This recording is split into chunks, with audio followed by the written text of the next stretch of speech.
দ্বিতীয় শ্রেণীর আমার বইয়ের তৃতীয় পর্বের ভিডিও নিয়ে হাজির হয়ে গেছি। চলো আমরা আজকের ভিডিওটা শুরু করি।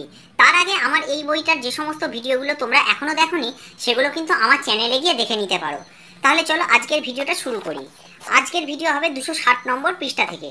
দেখো, গল্প পড়ি এবং কষে দেখি। চলো আমরা গল্প পড়বো আগে।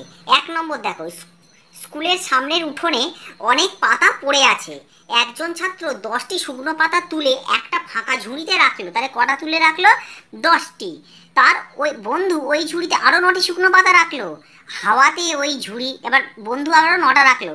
হাওয়াতে ওই ঝুড়ির থেকে 6টি পাতা উড়ে উঠোনে চলে গেল। ঝুড়িতে কটা পাতা রইল? গণিতের ভাষায় ছোট করে লিখে হিসাব করি। তাহলে গণিতের ভাষায় ছোট করে আমরা লিখে কি করব? তাহলে আমরা আগের পেজটায় দেখে নাও, গণিতের ভাষায় ছোট করে লিখতে গেলে কি করব? ঘটনাটি গণিতের ভাষায় ছোট করে পাই। তাহলে এই কথাটা আমাদেরকে লিখতে হবে। তাহলে আমি ছোট করে লিখি, গণিতের ভাষায় ছোট করে পাই বলে ড্যাশ দিয়ে দিই। ঠিক আছে, তাহলে গণিতের ভাষায় ছোট করে পাই। কি পাই? প্রথমে কটা ছিল? বন্ধু কটা তুলেছিল? 10টা।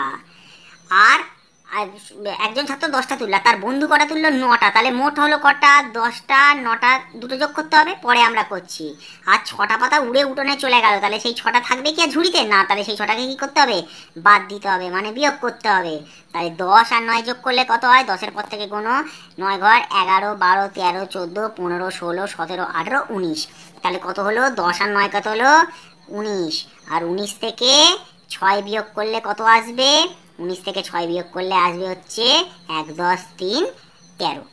ঠিক আছে, তাহলে 6-এর পর থেকে 9 গুনলে 7 আর 9 3, আর এই 1 নামবে। তাহলে 13, 1, 10, 3, 13। তাহলে ঝুড়িতে কটা পাতা রইল? 13টা পাতা রইল। হলো। তাহলে আমরা এবার পরের অঙ্কে চলে যাই। আশা করি তোমরা বুঝতে পেরেছো। তাহলে পরের অঙ্কটা আমরা একইভাবে করব। 2 নম্বর অঙ্ক দেখো, আমার কাছে 17টি লজেন্স আছে। আমার দাদা আমাকে 12টি লজেন্স দিল। তাহলে 17টা ছিল, আরো 12টা দিল। আমি ভাইকে 4টি লজেন্স দিয়ে দিলাম। আমার কাছে এখন কটা লজেন্স রইল? গণিতের ভাষায় ছোট করে লিখে হিসাব করি। তাহলে আমি আবার লিখব, গণিতের ভাষায় ছোট করে পাই। ঠিক আছে, তাহলে গণিতের ভাষায় আমরা ছোট করে কি পাই দেখি। প্রথমে আমার কাছে কটা লজেন্স ছিল? 17টা। দাদা আবার কটা দিল আমাকে? এসে 12টা। তাহলে এই 12টা আমার কাছে মোট হলো, যোগ করব 12টা। তার থেকে আমি ভাইকে কটা দিয়ে দিলাম? 4টে দিয়ে দিলাম। তাহলে কি করব? 17 থেকে প্রথমে 17 আর 12 যোগ করব। দেখো, 7 আর 2 কত হলো? 9, 1 আর 1 2। যদি আমি উপর নিচ বসাই, চিন্তা করো, 17 ঠিক নিচে 12 বসলো। তাহলে 7 আর 2 9, 1 আর 1 2। তার থেকে কটা বাদ যাবে? 4টে। এবার 4-এর পর থেকে 9 গুনবো। 29-এর তলায় ঠিক 4 বসালে 4-এর পর 5, 6, 7, 8, 9। তাহলে 5 ঘর 5, আর এটা 2 থেকে যাবে, তাহলে 25। তাহলে আমার কাছে এখন কটা লজেন্স রইল? 25টা লজেন্স রইল। তাহলে এই হলো অঙ্ক। আচ্ছা, এবারে আবারও দেখো, সংখ্যাটা ভুল দিয়ে দিয়েছে। এখানেও 2 দিয়ে ফেলেছে, এখানেও 2 দিয়ে ফেলেছে। যাই হোক, সংখ্যা ভুল থাকলে অসুবিধা নেই, এটা 3 নম্বর হতো। যাকে, তাহলে আমরা পড়ি এবার। সুতোপার কাছে 29টি রং পেন্সিল ছিল। সে রফিককে 8টি রং পেন্সিল দিয়ে দিল। তাহলে 29টা ছিল, কিন্তু 8টা দিয়ে দিল। তাহলে 8টা কমে গেল সুতোপার কাছে। রিনা রিনা ও সুতোপার থেকে 3টি রং পেন্সিল নিল। তাহলে রিনা আরও 3টে রং পেন্সিল সুতোপার থেকে নিল। সুতোপার কাছে এখন কতগুলি রং পেন্সিল রইল? গণিতের ভাষায় ছোট করে লিখে হিসাব করি। তাহলে আমরা প্রথমে গণিতের ভাষায় কথাটা লিখে নিই। গণিতের ভাষা, এই কথাটা কিন্তু প্রত্যেক অঙ্কেই কিন্তু লিখতে হবে। ছোট করে পাই। কি পাই? প্রথমে দেখো, সুতোপার কাছে কটা ছিল? 2, 10, 9, 29টা ছিল। তার থেকে রফিককে কটা দিয়ে দিল? 8টা। তাহলে 8টা ওখান থেকে কমে যাবে। হলো। রিনাও সুতোপার থেকে 3টে রং পেন্সিল নিল। তাহলে রিনাকে আরও 3টে দিয়েছে। তাহলে আরও 3টে কমে যাবে সুতোপার কাছে। তাহলে এই হলো অঙ্ক। ঠিক আছে, তাহলে 29-এর ঠিক নিচে মনে করো 8টা বসে আছে। তাহলে আমরা 8-এর পর থেকে গুনবো 9, 1 ঘর, তাই না? 1 আর 2টা নেমে যাবে। তাহলে এখানে বিয়োগ করলে 21। তার থেকে আরও 3 বাদ দেবো। এবারে কি হবে দেখো, এক মনে করো 21-এর ঠিক নিচে আছে হয়তো। দেখো, আমি ছোট করে এখানে রাফ করে দেখাচ্ছি তোমাদেরকে। তাহলে দেখো, এখানে 2, 10, 1, 21 থেকে আমরা বাদ দেবো কত? 3। প্রথমে দেখো 1 ধার করতে হবে, ধার করলে 11 হয়ে যাবে না? আর এইটা কত হয়ে যাবে? এটা 1 হয়ে যাবে। তাহলে 11 হয়ে গেল এইটা। ঠিক আছে, এইটা কেটে কত হয়ে গেছে? এটা 11 হয়ে গেছে। তাহলে 3-এর পর থেকে 11 গুনি, 3-এর পর থেকে 4, 5, 6, 7, 8, 9, 10, 11। তাহলে 8 ঘর 8, আর এখানে কিছু নেই মানে 1 নেমে যাবে। তাহলে কত এলো? 1, 10, 8, 18। ঠিক আছে, তাহলে সুতোপার কাছে কটা রং পেন্সিল রইল? 18টি রং পেন্সিল রইল। আমরা পরের অঙ্কে চলে যাই। মেলায় যাবার জন্য বাবা আমাকে 15 টাকা দিলেন। আমি ভাইকে 6 টাকার বাঁশি কিনে দিলাম, বাবা আমাকে আরও 8 টাকা দিলেন, এখন আমার কাছে কত টাকা আছে। ঠিক আছে, আমরা আবার কথাটা লিখি, গণিতের ভাষায় ছোট করে পাই। কি পাই? বাবা প্রথমে আমাকে 15 টাকা দিয়েছিল, তার থেকে আমি ভাইকে বাঁশি কিনে দিয়েছি ক টাকার, এই 6 টাকার কমে যাবে আমার কাছে 6 টাকা। বাবা আমাকে আরও 8 টাকা দিলেন, বাবা আমাকে আরও 8 টাকা দিলেন, তাহলে আমার বাড়বে, তাহলে বাড়লে যোগ হলো। তাহলে প্রথমে দেখো 15 থেকে 6 বিয়োগ করলে কত হয়, প্রথমে আসবে 9, কারণ 6 পর থেকে তোমরা 15 গুনবে, 6 পর দেখো 7, 8, 9, 10, 11, 12, 13, 14, 15, যেহেতু এটা ছোটো সংখ্যা আমরা পরপর গুনে নিতে এখানে পারি, তাহলে 9টা, 9 আর 8 যোগ করবো, 9 আর 8 যোগ করলে কত হয়, 9 পর 10, 11, 12, 13, 14, 15, 16, 17, তাহলে 9 আর 8 যোগ করলে কত হয়, 17। তাহলে এখন আমার কাছে কত টাকা আছে, 17 টাকা আছে। হলো, পরের অঙ্কে চলে যাই। আমাদের স্কুলে ফেব্রুয়ারি মাসে ড্যাশ দিন, মার্চ মাসে ড্যাশ দিন, এপ্রিল মাসে ড্যাশ দিন ছুটি ছিল। 3 মাসে আমাদের স্কুলে মোট কত দিন ছুটি ছিল? আচ্ছা ধরে নিই ফেব্রুয়ারি মাসে আমরা যেহেতু 4টে সপ্তাহ আর 4টে রবিবার থাকে, তাহলে আমরা 4 দিন করে তো ধরে নেবই। ঠিক আছে, ধরে নাও ফেব্রুয়ারি মাসে আবার সরস্বতী পুজো টুজো থাকে আমাদের এখানে, তাই না? ধরে নিলাম ফেব্রুয়ারি মাসে আমাদের 6 দিন ছুটি। ঠিক আছে, মার্চ মাসে একটু ছুটিটা কমই থাকে, দেখা যাক মার্চ মাসে ধরে নিলাম আমরা ধরো 5 দিন ছুটি, আর এপ্রিল মাসে ধরে নিলাম 5 দিন ছুটি। ঠিক আছে, তাহলে 3 দিনে আমাদের মোট কত দিন ছুটি ছিল? তাহলে গণিতের ভাষায় লিখে হিসাব করবো, তাই তো? গণিতের ভাষায়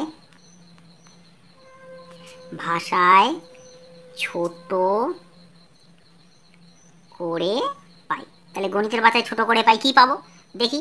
প্রথমে বলেছে 3 মাসে মোট কত দিন ছুটি ছিল, তাহলে প্রথম মাসে 6 দিন, তারপরে মাসে 5 দিন, তারপরে মাসে আবার 5 দিন, সব কিন্তু যোগ। তাহলে এগুলো যোগ তো আমরা সব একবারে করতে পারি, যদি আমি কেটে কেটে যদি দেখাই, 6 আর 5 হলো 11, যোগ 5, 11 আর 5 হলো 16। তাহলে মোট কদিন আমাদের স্কুল ছুটি ছিল 3 মাসে? 16 দিন।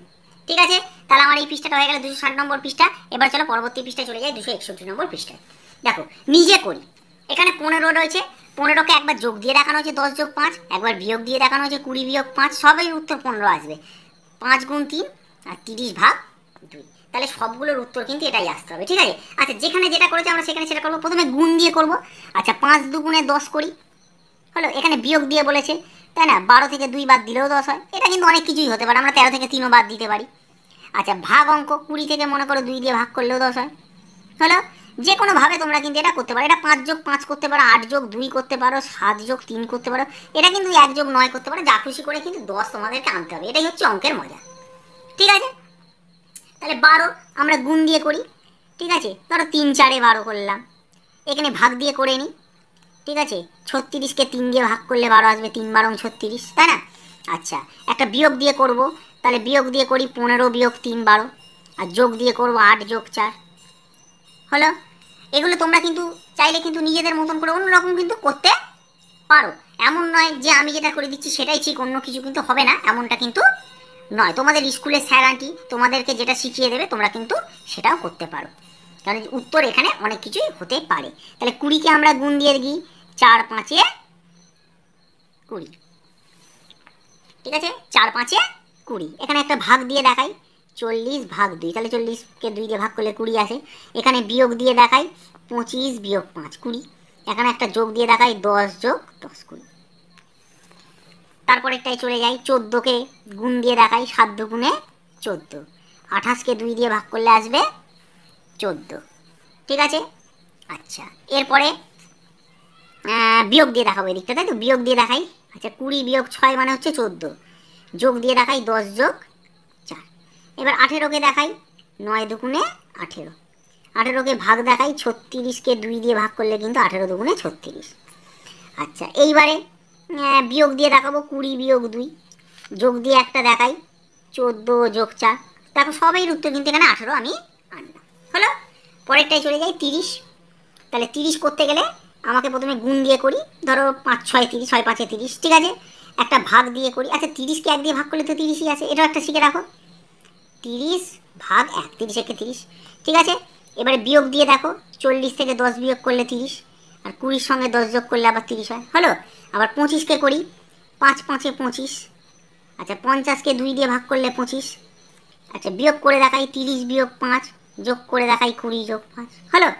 তাহলে এই হয়ে গেল এই পৃষ্ঠার অঙ্কগুলো। 261 নম্বর পৃষ্ঠা আমার কিন্তু শেষ হয়ে গেল। আবারও বলছি এই অঙ্কের উত্তর কিন্তু যা খুশি আসতে পারে, তোমরা যেমন খুশি কিন্তু সংখ্যা বসিয়ে কিন্তু মোট কথা এখানে 25 বা এটাই 30 কিন্তু, বা এই ধরনের এইভাবে কিন্তু করে আসতে হবে। এবারে চলো পরবর্তী পৃষ্ঠায় চলে যাই, 262 নম্বর পৃষ্ঠা। দেখি সংখ্যা নিয়ে মজা করি। 1 2 3 4 5 6 দিয়ে ফাঁকা ঘরগুলো ভর্তি করি যাতে একই লাইনের যোগফল একই হয়। ঠিক আছে, 1 2 3 4 5 6 একই লাইনের যোগফল একই হয়। দেখো 6 এই লাইনটা করে দিয়েছে, তাহলে যোগফলটা কত আমি দেখে নিই। দেখো 6 7 8 আর একে কত হলো 9, তাহলে যোগফল করতে হবে কত আমাকে, তার মানে 9। তাহলে এখানে কত কত আছে দেখি, 3 আর 2 এ 5, তাহলে এখানে আর একটা 4 বসালেই হয়ে যাবে, 5 আর 4 এ 9, তাহলে 9 হলো। আচ্ছা এখানে দেখো পড়ে থাকবে তাহলে 5 বাকি থাকবে, দেখো এখানে 5 তো বসবেই। এবার তুমি যোগ করে দেখো 5 6 7 8 আর একে 9, তাহলে এক লাইনে সব লাইনের যোগগুলো কিন্তু উত্তর কিন্তু একই এলো। দেখো এইটা যোগ দিয়ে গিয়েছে কত হলো 9, 2 4 3, তাহলে এখানে 4 এলো, আর 3 5 1, তাহলে এর উত্তর কত এলো 9 হলো। এবার আমি 2 3 4 5 6 7 দিয়ে ফাঁকা ঘর ভর্তি করি যাতে একই লাইনের যোগফল একই পাবো। তো যোগফলটা কত করে যাবে আমি দেখি, 7 8 9 10 11 12, তাহলে যোগফল এখানে মোট কত আসছে 12। আরও দেখো 7-এর পর 8 9 10 11 12, তাহলে আমার যোগফল আসবে কত 12। এই লাইনটা করি তাহলে 5 আর 3 এ 8 আছে, 5-এর পর 6 7 8, তাহলে আর কতই 12 হবে, আর 4 নিলে 12 হয়ে যাবে, 8 আর 4 এ 12 হলো।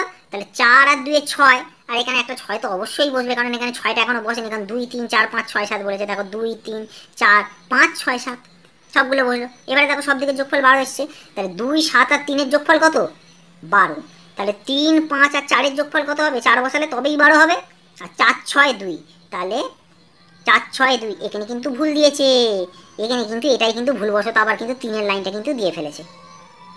ঠিক আছে, 3-এর লাইনটা কিন্তু আবার দিয়ে ফেলেছে, একবার এটা দিয়েছে, যদিও এইটা দেওয়া কিন্তু উচিত ছিল, যে 4 6 2, সেইটা কিন্তু এখানে দিতে কিন্তু ভুল করে ফেলেছে ওরা। যদিও 3 দিয়ে দিলে আবার এই একই কথা লিখতে হবে। এক কাজ করে আমরা একটু প্রিন্টিংটা মিস্টেক হয়ে গেছে, এটাকে বরঞ্চ 2 করে দিই। ঠিক আছে, 2 করে দিই, তাহলে 2 6 4, ঠিক আছে 12, তাহলে এই হয়ে গেল অঙ্ক, বোঝা গেল। আচ্ছা এরপরে যদি 3ই থাকতো তাহলে কিন্তু আমাকে হয় এই লাইনটা আবার লিখতে হতো, যে 3 7 2 লিখতে হতো একবার যেটা দেওয়া আছে, অথবা 3 5 4 যেটা একবার করা হচ্ছে সেটাই লিখতে আমাকে হতো। তাই একই লাইন রিপিট না করে একটু ভুল প্রিন্টিং হয়ে গেছে বলে আমি এটা 2টা লিখে দিলাম। ঠিক আছে, এবারে দেখো পরের অঙ্কে চলে যাই, কি সংখ্যা বসাবো ভাবি। আচ্ছা দেখি কি সংখ্যা বসাই। দেখো 4 আর 6 থেকে কি বসিয়েছে 10, কি করে এসছে বলো তো, সেটা হচ্ছে যোগ করে। 4 আর 6 যোগ করলে কত হয়, 6 আর 4 যোগ করে, 6 এর পর দেখো 4 গুণ 7 আর 9 10, তাহলে 6 আর 4 যোগ করলে 10। এবার 6 আর 8 যোগ করো, 6 আর 8 যোগ করলে কত, 8 এর পর 9 10 11 12 13 14, তাহলে যোগ করে করে বসিয়েছে। তাহলে 10 আর 14 যোগ করব, তাহলে 14 আর 10 যোগ করলে কত হয়, 2 10 4 24। ঠিক আছে, এবার একটা নিজেকে তৈরি করতে বলেছে, চলো আমরা একটা নিজেরা তৈরি করি, এটা কিন্তু খুবই সহজ। ঠিক আছে, 3 আর 5 জন ধরি। ঠিক আছে, 3 আর 5 যোগ করলে কত হয়, হলো 3 আর 5 যোগ করলে কত হয় 8, 5-এর পর 6 7 8 হলো, আর এখানে একটা 7 নিই। ঠিক আছে, তাহলে 5 আর 7 যোগ করলে কত, 7-এর পর থেকে 8 9 10 11 12, তাহলে কত হলো 12। এবার 12 আর 8 এগুলোকে অ্যারো মেরে দিই, যেরকম ওরা অ্যারো দিয়ে দিয়েছে আমরাও সেরকম অ্যারো মতন চিহ্নটা দিয়ে দিই। ঠিক আছে, এবারে এই দুটো যোগ করব, তাহলে 12 আর 8 যোগ করলে কত হয়, দেখো 12 পর থেকে 8 গুণ, 12 পর থেকে 13 14 15 16 17 18 19 20, তাহলে কত এলো 2 এর 0 20।